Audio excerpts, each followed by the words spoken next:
चमत्कार प्रदर्शन प्रस्तुत पावर इलेक्ट्रॉनिक्स। आज हम पढ़ेंगे थायरिस्टर के बारे में। ठीक है, थायरिस्टर क्या है? Thyristor is a power switch. ठीक है, तो कैसी स्विच है थायरिस्टर? Semi controlled switch. ठीक है, तो सेमी कंट्रोल्ड स्विच क्या होती है? Semi controlled switch is a switch that may be turned to one of the states using a control terminal and other state is reachable through circuit only. Semi control switch हमेशा generally 3 terminal device होती है। ठीक है, तो SCR एक उसका example है। मैं उसे अगर ऑन करना चाहूँ तो मैं गेट पे करंट दे के ऑन कर सकता हूँ, बट अगर ऑफ करना चाहूँ तो मुझे सप्लाई काटना पड़ेगा, तो मैं इसे ऑफ गेट पे सप्लाई देके नहीं कर सकता। इसीलिए SCR एक सेमी कंट्रोल स्विच है। SCR के तीन टर्मिनल है, A, K और G, एनोड, कैथोड और गेट। ठीक है, तो SCR का इंटरनल स्ट्रक्चर कैसा है? It's a 4 layer 3 junction device, PN, J1, J2, J3, और जो सेकेंड P है वहाँ पे गेट लगा हुआ है, ऊपर एनोड नीचे कैथोड।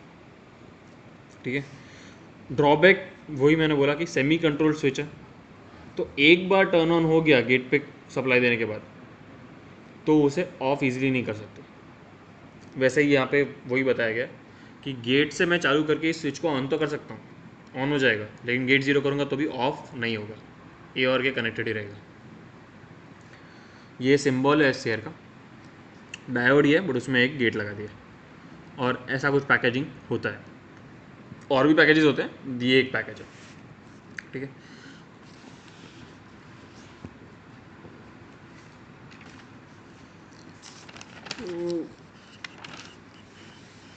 तो हमें SCR क्यों पढ़ना चाहिए? ठीक है, थायरिस्टर SCR, क्योंकि उसके एप्लीकेशन जो है वो मॉसफेट से नहीं हो सकते और मॉसफेट के एप्लीकेशन SCR से नहीं हो सकते। तो SCR जनरली कहाँ पे यूज़ होते हैं? यहाँ पे किलोवाट से ज़्यादा पावर ट्रांसमिट हो रहा हो, वहाँ पे अगर स्विचिंग चाहिए हो तो हम लोग SCR यूज़ करते हैं। SCR कैसे कैसे होते हैं? तो इन्वर्टर ग्रेड और rectifier grade. Applications which demand high power switch, there SCR is used. Biggest drawback की हम लोगों ने बात की कि अगर गेट जीरो भी है तो भी SCR ऑन ही रहेगा। मतलब यहाँ हम लोगों ने देखा है कि main power on on off, gate 1 0, MOSFET gate 1 है और मेन पावर ऑन है तो SCR ऑन रहेगा, मॉसफेट ऑन रहेगा। लेकिन गेट जीरो कर दोगे तो मॉसफेट ऑफ हो जाता है, लेकिन SCR ऑन ही रहता है अगर उससे पहले वो ऑन था तो। ठीक है, तो SCR को ऑन ऑफ कैसे करें? तो SCR को ऑफ करने के लिए हम लोगों को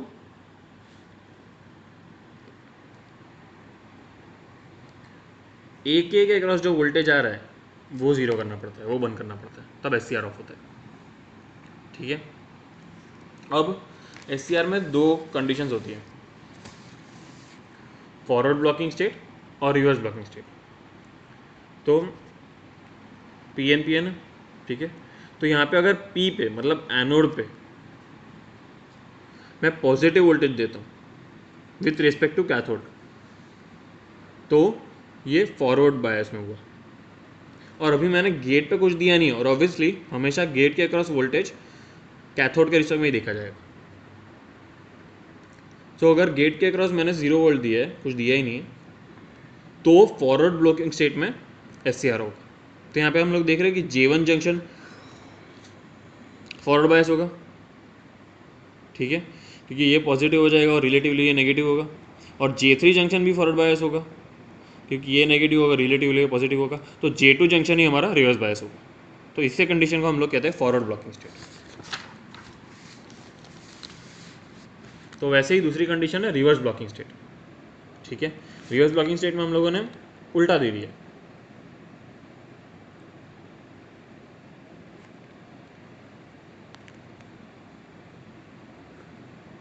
यहाँ बैटरी मैंने उल्टी लगा दी है, माइनस प्लस, तो कैथोड पे पॉजिटिव आ रहा है और एनोड पे नेगेटिव आ रहा है। तो हम लोग देखेंगे कि J1, J2, J3 में क्या हो रहा है। ठीक है, तो यहाँ से अगर पॉजिटिव है तो ये तो रिवर्स बायस में, क्योंकि N पे पॉजिटिव और P उससे तो पॉजिटिव होगा 0। तो ये रिवर्स बायस है J3 और J1 भी रिवर्स बायस है, लेकिन J2 फॉरवर्ड बायस है, ठीक है। तो ये है रिवर्स लॉकिंग स्टेट। तो हम लोग इतना समझ सकते हैं कि SCR के अक्रॉस अगर मैंने गेट पे कोई वोल्टेज नहीं दिया है, गेट पे 0 है, तो वो नॉर्मली ऑफ डिवाइस है, ठीक है।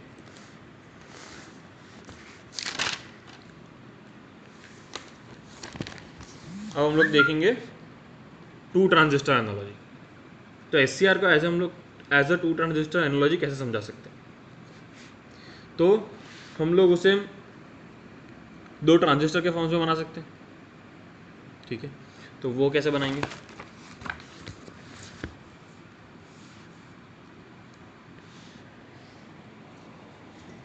मतलब हमारे पास 4 लेयर्स हैं, ठीक है। तो मैं दो ट्रांजिस्टर में कंसिडर कर रहा हूँ,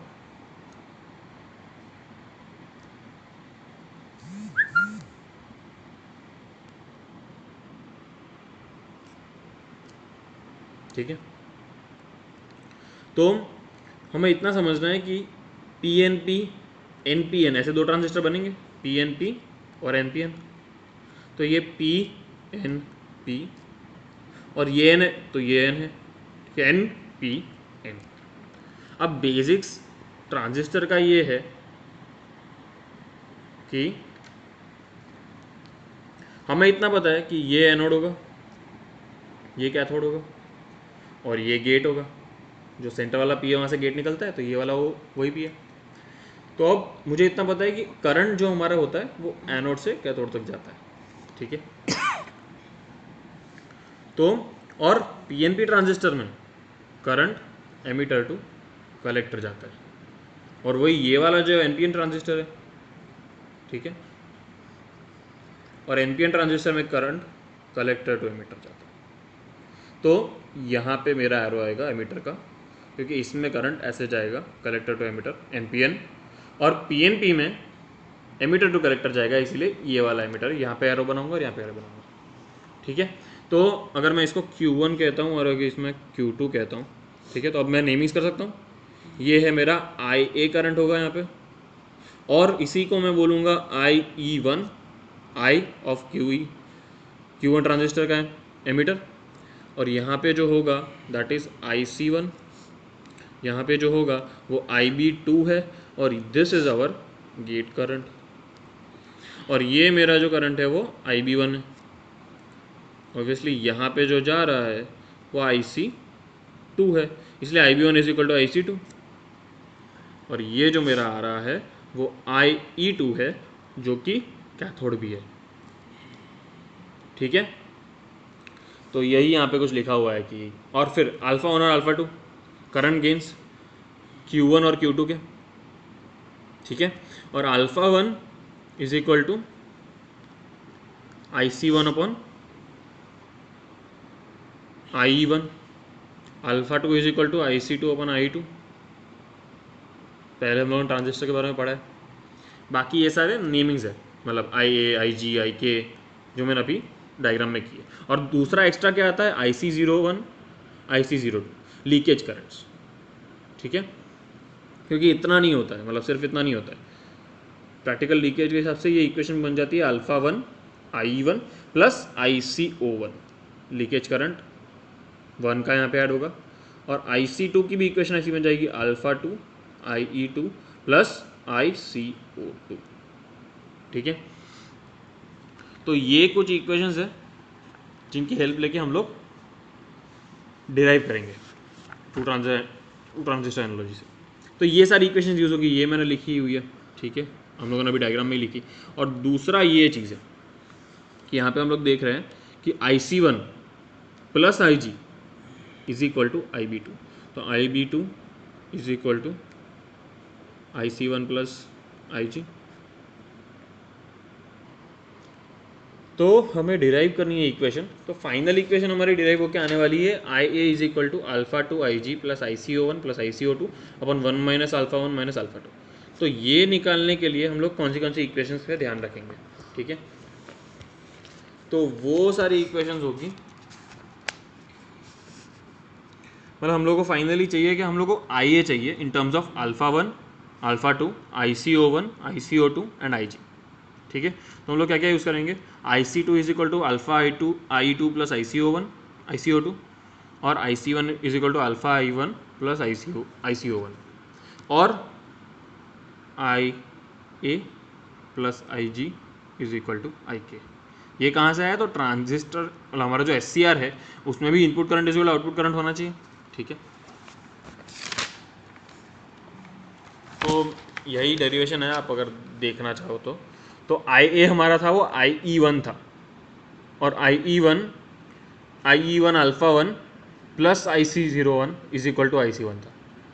ठीक है, तो पहले ये वाली इक्वेशन आती है, फिर इसके अंदर हम लोग सब्स्टिट्यूट करते जाते हैं। ठीक है, IC1 की जगह पे हम लोग ये डाल देंगे because IB2 is equal to IG plus IC1, तो इस IC1 की वैल्यू यहाँ पे डाली, फिर ऐसे करके पूरा डेरिवेशन होने के बाद फाइनली हमारे पास ये वैल्यू आएगी, IA is equal to IG alpha 2 plus IC02 plus IC01 upon 1 minus alpha 1 plus alpha 2। अब इसमें हम लोग इग्नोर करेंगे IC02 और IC01 और फाइनली आएगा IG अल्फ़ा 2 अपन 1 माइनस अल्फ़ा 1 प्लस अल्फ़ा 2। तो ये आने के बाद हमें इतना समझना है कि IA, ठीक है, तो IA की वैल्यू कैसे हो सकती है, तो अल्फ़ा 1 और अल्फ़ा 2 मेरे जो कॉन्स्टेंट्स है अगर उनकी वैल्यू 1 हो जाती है तो IA इन्फाइनाइट हो जाएगा, फिर मुझे गेट की कोई ज़रूरत नहीं पड़ेगी, डायरेक्टली IA इन्फाइनाइट हो जाएगा और मेरा SCR ऑन हो जाएगा। ठीक है, बट अगर अल्फ़ा 1 प्लस अल्फ़ा 2 1 नहीं है तो फिर वो गेट करंट पर डिपेंड करेगा। ठीक है, अब SCR कैरेक्टरिस्टिक्स कैसी होती है, मतलब SCR मैंने यहाँ पे लिया है, ठीक है, और यहाँ पे एक लोड है। ठीक है, तो मैं गेट नहीं दे रहा हूँ, VG equal to 0, gate voltage 0 है with respect to K obviously, cathode के रिस्पेक्ट में। तो ये ग्राफ कैसे आता है, तो पहले मैं यहाँ पे ये जो वोल्टेज है वो बढ़ाता जाता हूँ, 5 volt 10 volt 15 volt 20 volt 30 volt. ठीक है, तो ऐसे ऐसे बढ़ते जा रहा है, बट करंट बहुत कम बढ़ रहा है, मतलब वो ऑन नहीं हो रही है स्विच, क्योंकि ऑफ स्विच में भी थोड़ा करंट फ्लो होगा, बट ब्रेक ओवर वोल्टेज जैसे ही क्रॉस करेगा तो स्विच एकदम ही ऑन हो जाएगी। ठीक है, तो स्विच जैसे ही ऑन होती है तो हमें ये समझना है कि पहले जो वोल्टेज पूरा था वो पूरा का पूरा स्विच के अक्रॉस था, अब जो स्विच ऑन हो गई है तो पूरा पूरा वोल्टेज जो है वो लोड के अक्रॉस आ जाएगा, स्विच के अक्रॉस सिर्फ 1.5 वोल्ट ड्रॉप होगा। तो ये सारे पॉइंट्स ग्राफ में है ही नहीं, यहाँ से सीधा ग्राफ यहाँ पे पहुँच जाता है और यहाँ पे करंट बढ़ गया है, करंट अक्रॉस स्विच बढ़ गया है, जितना भी लोड है तो total V upon V break over ले लो अपॉन लोड रेजिस्टेंस, वो करंट ये होगा, फिर धीरे धीरे अगर और फिर धीरे धीरे करंट बढ़ता जाएगा। ठीक है, तो ये हमारा वो ग्राफ है। हम लोग देखेंगे कि रीजनरेटिव एक्शन कैसे होती है। ठीक है, रीजनरेटिव एक्शन मतलब क्या, हम लोगों ने इतना समझाया कि जैसे ही मैं IG पॉजिटिव करता हूँ, ठीक है, SCR ऑन हो जाता है, बट बाद में मैं IG 0 कर देता हूँ तो भी SCR ऑफ नहीं होता है, क्यों, वो हम लोग देख रहे हैं अभी।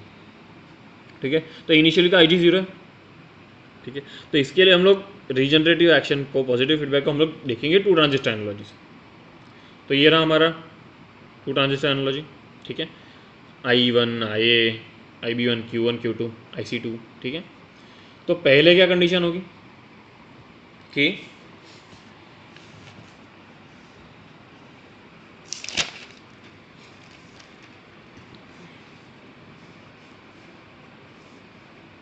पहले यहाँ पे IB2 जो है वो IG प्लस IC1 होगा।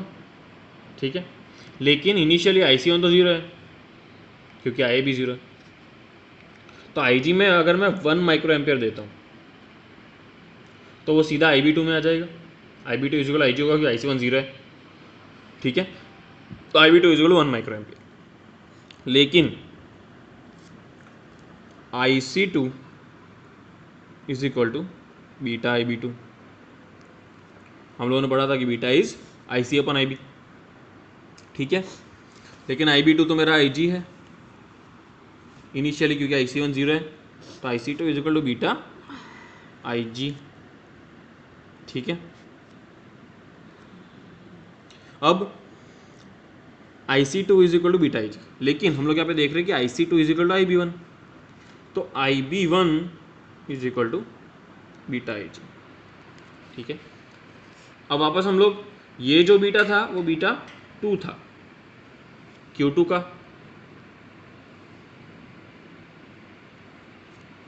और अब हम लोग देखेंगे कि बीटा 1 की बात करेंगे, तो IC1 is equal to beta IB1, ठीक है। तो ये IC1 is equal to beta square IG, because beta 1 is equal to beta 2 is equal to 100 हम लोगों ने अभी एज्यूम किया, जनरली ऐसा कुछ होता है, ठीक है। ये बीटा 1 था, ये बीटा 1 था, ठीक है। तो फाइनली क्या होता है, IC1 is equal to 100 into 100 into IG। तो IG 1 माइक्रो एम्पियर था, तो IC1 जो है वो 10 मिली एम्पियर हो गया।